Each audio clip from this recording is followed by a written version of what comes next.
2장입니다. 출애굽기 2장 1절부터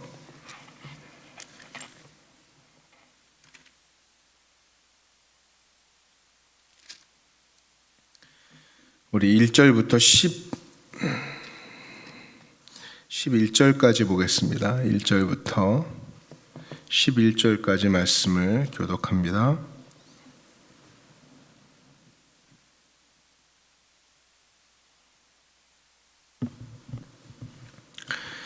레위 가족 중 한 사람이 가서 레위 여자에게 장가들어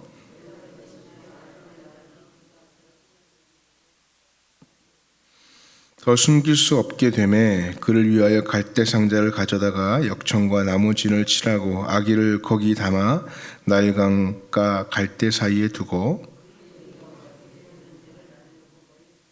바로의 딸이 목욕하러 나일강으로 내려오고 시녀들은 나일강가를 거닐 때에 그가 갈대 사이에 상자를 보고 시녀를 보내어 가져다가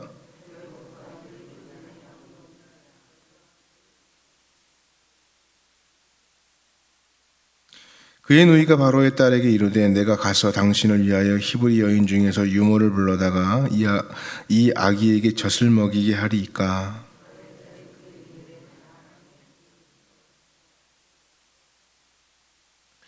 바로의 딸이 그에게 이르되 이 아기를 데려다가 나를 위하여 젖을 먹이라. 내가 그 삭슬 주리라. 여인이 아기를 데려다가 젖을 먹이더니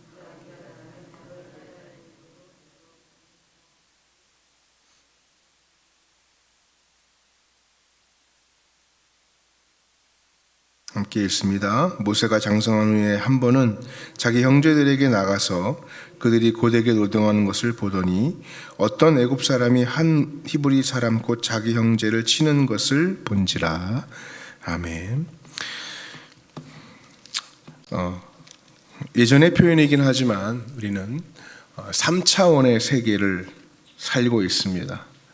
그래서 1차원의 세계, 2차원의 세계, 3차, 4차원의 세계 이렇게 설명을 할 때가 있습니다. 이 3차원은 우리가 사는 세계인데 3차원의 세계를 산다고 해도 이 3차원을 우리는 다 인식하면서 살고 있지는 못하죠. 왜냐하면 우리는 점으로 된 하루하루를 보내고 있기 때문에 그렇습니다. 그래서 내가 오늘 하루를 살면 점 하나를 딱 찍는 거예요. 그리고 내일 또 하루를 살면 인생의 점 하나가 더 찍히는 거죠. 그리고 그 점과 점이 이어져서 선이 되는 것입니다. 그리고 시간이 지나면 그래 이렇게 연결되는 인생이 되었구나 하고 그때부터 이해하기 시작하는 거죠. 이렇게 해서 생긴 선들이 수십 개가 모여야 면이 되는 거죠. 10년쯤 살면 내 인생에 하나의 면이 생깁니다. 인생의 한 면만 딱 생긴 거죠. 더 시간을 더해서 수십 년 살고 나면 이 면들이 모여서 입체적인 모양을 띠게 됩니다. 그제서야 생각하죠. 나는 이렇게 생긴 인생의 집을 지었구나. 그런 깨달음을 얻습니다. 다 지은 집을 보면 지어지고 나서 아쉬움이 막 가득하죠. 행복도 있을 수 있습니다. 저 창문은 저렇게 내는 게 아니었구나. 그때 부실공사했구나. 그래, 요건 내가 봐도 잘 지었어. 여러 가지 회고를 하게 되죠. 하지만 우리가 아무리 열심히 살아도 이 점과 선과 면으로 된 이 입체까지 다 이룰 수 있을 뿐 진짜 전체를 바라보는 시간이 개입된 그 시간 너머의 4차원의 세계는 개입할 수가 없다는 것입니다. 인간은 흘러가는 시간 가운데 살 수는 있지만 그 시간을 되돌려 거슬려 살 수는 없습니다. 그래서 우리가 깨닫는 것이 뭘까요? 시간은 오로지 하나님 손 안에 있다. 하나님은 시간을 초월하시고 시간을 만드실 분이기 때문에 그것은 오로지 하나님의 영역이다. 제가 이 말씀을 왜 드렸을까요? 오늘 우리가 읽은 이 본문을 보면 하나님의 역사에 개입하시는, 어떻게 보면 정확하게 개입하셔서 면과 면을 만나게 하시고 입체를 이루어 가시는 역사의 모습을 볼 수가 있게 됩니다. 한 레위 지파 집에 아들이 태어났습니다. 시작은 한 레위 지파요. 이름도 없어요. 한 레위 지파. 그 레이지파가 어떻게 될지는 아무도 몰랐어요. 근데 그 지파에 아들이 태어났고 아주 인물이 좋았습니다. 바로의 명에 따라서 죽여야 되는데 죽일 수 없어서 부모가 그를 숨겼습니다. 그리고 어떻게든지 한번 길려보려고 애썼어요. 아이가 점점 커가고 울음이 우렁차지자 숨길 수가 없죠. 부모가 눈물을 머금고 갈대상자에 역청을 발라서 이제 나일강에 띄웁니다. 나일강에 띄우면서 그 부모의 마음, 우리가 너무나 많이 불렀던 노래 기억하시죠? 그 노래를 부를 만큼 우리가 그 노래를 부르면서 감정이입을 갖잖아요. 상상하죠. 강에 있는 악어떼를 보고 나일강 하구로 내려가면서 그 상자, 작은 여린 상자가 뒤집어질 수도 있고 물고기가 와서 뒤집어 놓을 수도 있는 이 변수가 많은 나일강. 그 나일강이 아이를 띄운 거 아니겠습니까? 누이 미리암이 어떻게 되든지 나가서 살펴봅니다. 따라갑니다. 언제까지 떠내려갈까? 쫓아가죠. 사람을 만나지 못해서 계속 내려가면 누이가 따라가는 것도 한계가 있겠죠. 그런데 그때, 바로 그때 하나님이 시간에 개입하시죠. 바로의 딸이 목욕하러 그 자리에 나오게 된 겁니다. 하필 그때, 하필 그 장소에 나온 거죠. 마침 그때 바로의 딸이 목욕하러 그 자리에 나와서 갈대상자를 만났습니다. 1분만 늦었어도 혹은 30초만 먼저 흘러갔어도 만날 수 없는 타이밍입니다. 그때 하나님께서 역사하셨고 세상 사람들은 우연이라 이렇게 얘기하지만 하나님은 이 시간의 흐름 가운데 그 시간 그 자리에 바로의 공주를 보내셨다는 것입니다. 여러분, 하나님의 선하신 시간의 인도하심이 있습니다. 우리 가운데도 하나님의 선하신 시간의 인도하심을 경험할 때가 참 많이 있습니다. 매우 신비스럽고 매우 놀라운 역사. 어떻게 하나님께서 다른 공간에 사는 이 사람과 내가 사는 이 시간에 딱 만나게 하시는지, 인생 돌아보면 이런 우연처럼 가장된 필연 굉장히 많이 있습니다. 뜯어보면 그것은 우연이 아니라 하나님이 손 안에 있는 역사하심이고요. 하나님이 이 시간과 저 시간을 만나게 하셔서 입체를 이루어 가시는 손길이라고 볼 수가 있습니다. 그러나 내가 계획한 시간의 집이 하나님의 계획 안에서 때로는 원치 않게 뒤틀려 버릴 때가 있습니다. 내가 예상한 시간 명확하게 이 정도 이렇게 갈 줄 알았는데 아니게 된 거죠. 하나님의 시간 계획으로 말미암아서 바로의 딸의 아들이 된 이 모세가 이제 바로의 궁전에서 40년을 성장했습니다. 여러분 보십시오. 성경에 보면 우리가 알고 싶은 이 궁정에서의 40년의 시간은 완전히 사라져 버렸어요. 생략돼 버렸어요. 그래서 10절 읽고 11절 딱 읽는 순간 40년이 훅 흘러버렸어요. 이 말이 무슨 말입니까?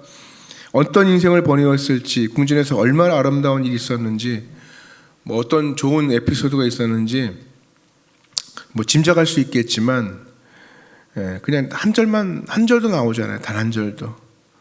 이 출애굽기의 저자 하나님이시죠. 이 궁전 생활에 관심이 없었다는 거죠. 관심이 없었다. 다시 말해서 하나님의 구속 역사에만 관심이 있어서 이 궁전 생활에 대해서 하나님은 한 절도 기록하고 있지 않습니다. 다만 이 궁전 이후에 있었던 일들을 이제 기록해 나가는데요. 모세가 40년을 그곳에서 바로의 공주 아들로 성장합니다. 본인이 히브리인 것을 히브리 유모인 어머니를 통해 깨닫게 되고 배우게 됐겠죠. 그러고 난 다음에 히브리인의 정체성을 가지게 되고 히브리 노예를 괴롭히는 이 애굽의 감독관을 주먹으로 쳐서 죽이죠. 그 후에 자신의 살인 행위가 사람들에게 알려지게 된 것을 알고 이제 미디안 광야로 숨어들게 됩니다. 여러분, 바로의 딸의 공주의 아들로 입양되었다는 것은 왕이 계실 계승자로서, 왕자로서 왕위를 이어받는 서열 가운데 있다는 것을 의미하거든요. 그러나 하필 이때 아주 중요한 이 시기에 욱하는 마음 하나 못 이겨가지고 사람 때려 죽이고 미디안 광야로 도주하게 된 거 아니겠습니까? 그러니까 우리식으로 우리의 감정과 얘기하면 한 번 참았으면 되는 문제인데 그거 참지 못하고 광야로 도주할 수밖에 없는 상황이 생겨버린 거예요. 양어머니인 바로의 공주 입장에서 봐도 이것은 도저히 납득이 안 되는 거죠. 근데 여러분, 사람의 입장에서 보면 도주였지만 하나님의 시각에서 보면 하나님은 그를 광야로 부르신 하나님의 부르심의 목소리였다는 것입니다. 이것 또한 하나님의 뭐예요? 개입이죠. 하나님이 이스라엘 백성들을 모세를 통해서 구원하게 하시기 위해서 모세를 통해서 구원하시고 구원의 손길을 이루시고 그 하나님의 손길로서 그를 불러내신 부름의 역사, 그것이 오늘 이 본문에 등장하는 것입니다. 우린 그걸 눈치채지 못하죠. 그 당시 모세의 눈으로만 보면 이건 억울하게 짝이 없는 일이고 우발적인 일이고 일어나지 말았어야 될 일입니다. 그러나 하나님의 입장에서 보면 모세의 집을 새롭게 세워가시는 아름다운 하나님의 건축의 시작이다. 오늘 이 말씀을 통해 우리가 결론을 낼 수 있습니다. 우리가 살아가면서 그런 생각을 하죠. 내 인생, 내 삶의 인생의 집이 혹시 잘못되어 가는 것은 아닐까? 지금 내가 내딛는 스텝이 혹시 잘못된 스텝이 아닐까? 왜 하필 이런 때 이런 일이 일어나 버리는가? 여러분 혹시 그런 생각을 하신다면 우리가 다시 한번 오늘은 하나님의 입장에서 생각해 보자. 하나님의 시각에서, 하나님의 차원에서 생각해 보자. 이렇게 말씀드리고 싶습니다. 분명한 것, 그것은 하나님은 우리 인생, 여러분의 인생의 시간에 개입하시는 분이십니다. 내가 어찌할 수 없는, 내가 어떻게 할 수 없는 그 시간에 하나님이 개입하셔서 내가 생각한 것보다 훨씬 더 아름다운 집을 지어가신다는 사실을 잊지 않으려 하시는 여러분 되시기를 축복합니다. 그래서 오늘 그것을 구하고 오늘 그것을 확신하고 오늘 그것을 붙들고 나아가는 시간 되었으면 좋겠습니다. 여러분의 시간이 지금은 누구를 쳐 죽이고 도망가는 시간일 수 있습니다. 그러나 그 시간에도 하나님의 은혜를 구하고 하나님께 나아가는 여러분 되시기를 축복합니다. 말씀 기억하고 함께 기도하겠습니다. 하나님의 시간을, 오늘 나의 시간을 맡기는 그런 믿음으로 올려드릴 수 있는 그런 걸음이 되게 해주십시오. 하루하루에 조급하지 않고 하나님의 안목으로 내 인생을 조망하는 지혜도 허락하여 주시옵소서. 하나님, 오늘 간구합니다. 오늘 나를 붙들어 달라고 이 시간을 간절함으로 주님 한번 부르며 기도